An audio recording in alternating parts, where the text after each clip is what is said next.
नमस्कार. MB news म्हणजे महाराष्ट्रातील बातमीपत्रामध्ये आपले स्वागत आहे. बातमी बघण्यापूर्वी आमच्या चॅनलला लाईक आणि सबस्क्राईब करायला विसरू नका.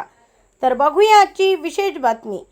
अमरावती शहरातील गजबजलेल्या जयस्तंभ चौक परिसरात शुक्रवारी दुपारच्या सुमारास भीषण आग लागल्याची घटना घडली. खंडेलवाल ज्वेलर्स या नामांकित ज्वेलर्स दुकानाच्या वरच्या मजल्यावर अचानक शॉर्ट सर्किट झाल्याने आग लागली आणि काही क्षणातच आगीने विकराळ रूप धारण केले. दुकानातील वायरिंग आणि अन्य ज्वलनशील साहित्यामुळे आगीने वेगाने फैलाव घेतल्याने परिसरात एकच धावपळ उडाली. घटनास्थळाच्या अगदी जवळ पेट्रोल पंप असल्याने नागरिकांमध्ये भीतीचे वातावरण निर्माण झाले होते. आग वाढत असल्याने लक्षात येताच प्रशासन आणि स्थानिकांनी तात्काळ सतर्कता बाळगत पेट्रोल पंप बंद केला. पेट्रोल पंप अवघ्या 30 फुटावर असल्याने मोठा स्फोट होण्याची शक्यता व्यक्त केली जात होती. त्यामुळे संपूर्ण परिसर काही काळ तणावाखाली होता.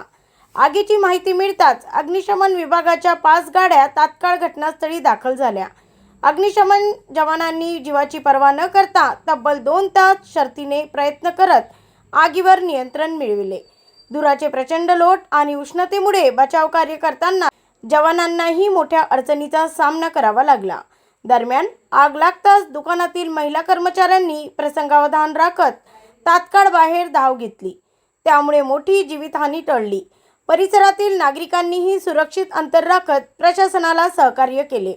या भीषण आगीत दुकानातील साहित्य, इलेक्ट्रिक वायरिंग आणि इतर मालाचे मोठ्या प्रमाणावर नुकसान झाले असून लाखोंचे नुकसान झाल्याचा प्राथमिक अंदाज व्यक्त करण्यात येत आहे. घटनेनंतर परिसरात मोठ्या प्रमाणावर नागरिकांची गर्दी झाली होती. पोलीस आणि प्रशासनाने घटनास्थळी धाव घेत परिस्थिती नियंत्रणात आणली. ब्युरो रिपोर्ट, एमबी न्यूज, महाराष्ट्रातील बातमीपत्र, अमरावती.